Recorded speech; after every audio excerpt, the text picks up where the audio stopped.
If they're saying, oh, yeah, we'll design your cover in 24 hours and they haven't asked you for the manuscript and they haven't read it, run, run. They're not able to design you a cover that actually reflects the content of the book.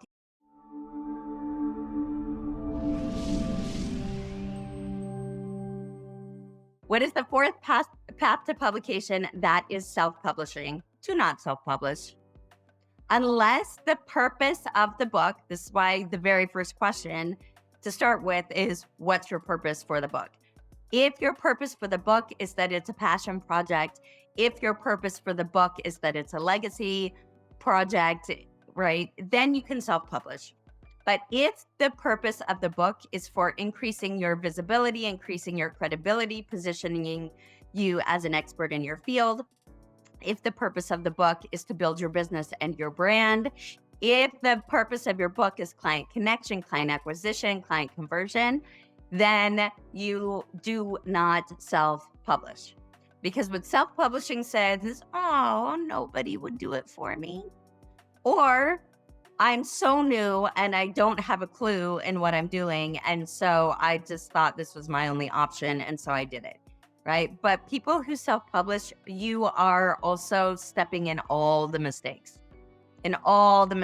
right? Most people who self-publish are finding an editor, quote unquote editor, on Fiverr or Upwork. Maybe their cover designer is on Fiverr or Upwork, right? Maybe they just use the Amazon templates. They usually get their ISBN number directly from Amazon because it's free. No, it's not. ISBN numbers are $125 per ISBN number, and you get them from Bocker.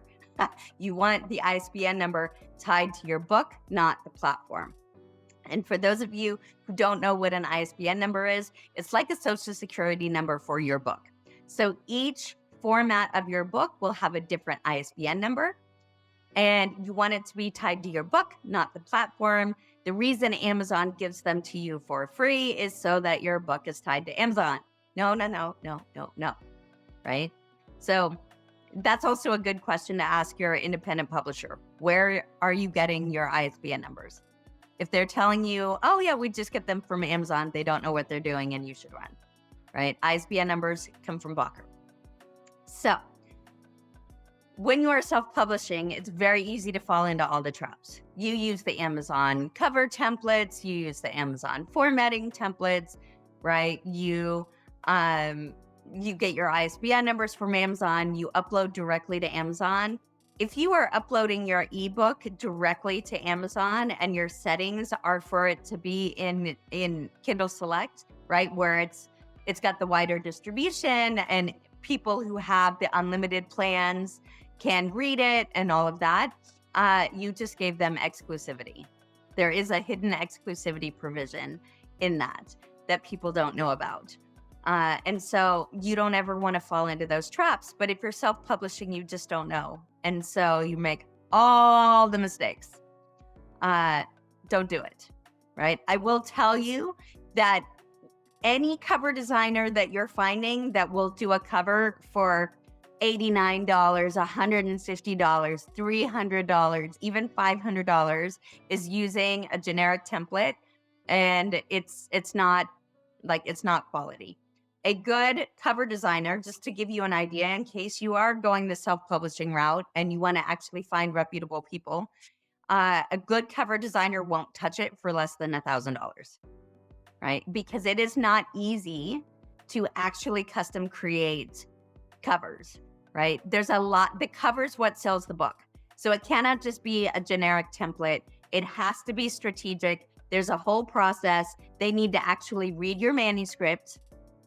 If they're saying, oh yeah, we'll design your cover in 24 hours and they haven't asked you for the manuscript and they haven't read it, run. They're not able to design you a cover that actually reflects the content of the book if they haven't read the book, right? So that's clue number one. They need to read your manuscript. They need to research the appropriate categories that your manuscript would fall under. Why? Because in order to design a cover that is aligned with the message of the book, that is appropriate in the categories, they need to know who your competitors are. They need to actually study. They need to pull up all of the bestsellers in your category, put all of the covers in a thumbnail sketch, and then design a cover that would jump out of those in a crowd. That if somebody is just scrolling on their phone and there's these little thumbnails, would actually stand out to them, right? That's absolutely critical. So they cannot do that in a 24-hour turnaround. They cannot do that in a 1-week turnaround. And they won't do that for next to no money, because all the time it takes them to read the manuscript, do the research, create the grid with everyone's covers on it, and then strategically design from scratch a cover that stands out from the crowd in those categories and reflects the message in your book and your brand.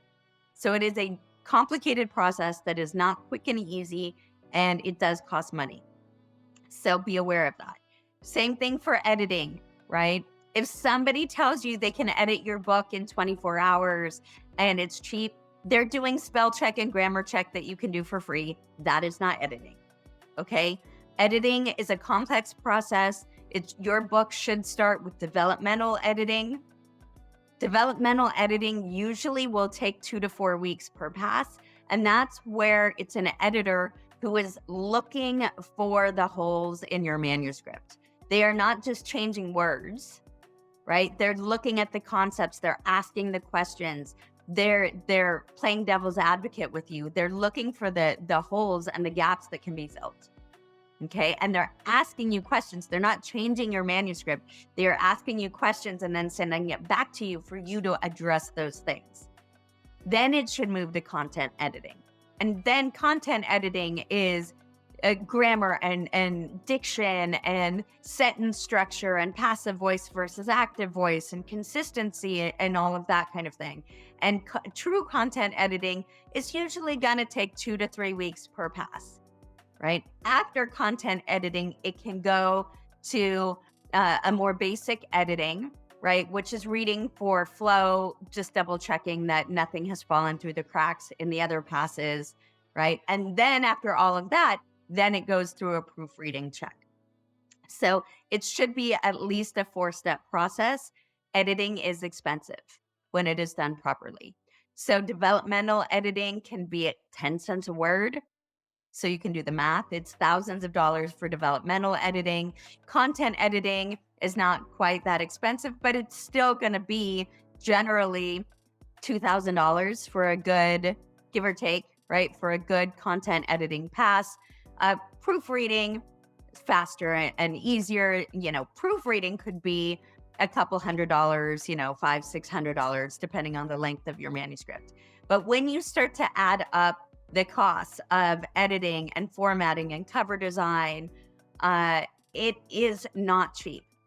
And so even self-publishing, if you are going the self-publishing route, which I do not recommend unless it's just a legacy project or a passion project, you are still easily looking at $8,000, potentially $10,000 to do it well. So, and then you have all the headache of finding all the vendors, overseeing everything. Then you still have to navigate the copyright process, the ISBN process, right? You still have to navigate uploading categories, keywords, algorithms, launch, all the things. So it is definitely something to think about. Pro, like I said, if you're doing legacy or passion, like you can just get it up there. Con, way more work, way more pitfalls, no credibility boost, gonna make all the mistakes. Just not a good idea if you're doing for business purposes.